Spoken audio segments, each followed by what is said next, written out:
नमस्कार मित्रांनो, स्वागत आहे तुमचं नवीन एका ब्लॉग मध्ये. तर सध्या गावाकडे सुद्धा लुप्त होत चाललेली एक कला म्हणजे लाकूड फोडणी. लाकूड फोडणीसाठी किती कष्ट लागतं हे तुम्हाला पुढे व्हिडिओ बघून समजेलच. कसा आहे कुऱ्हाडीचा आवाज. हे काम करण्यासाठी खूप मेहनत घ्यावी लागते, तेव्हा कुठे त्याचा जाऊन शेवट होतं. बघा, हे मामा सकाळपासून लाकडं फोडतायत आणि खूप कष्ट करतायत.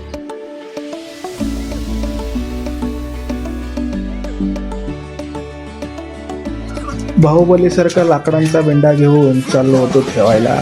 मेहनत केल्याशिवाय भाकरी मिळत नाही हे खरं आहे. बऱ्याच दिवसांनी गावाकडे येऊन काम केल्यामुळे काहीतरी अंगामध्ये वेगळीच एनर्जी होती. त्यामुळे सर्व लाकडं व्यवस्थित घेऊन आतमध्ये नेऊन ठेवली. व्हिडिओ आवडल्यास लाईक करा, शेअर करा व फॉलो करा.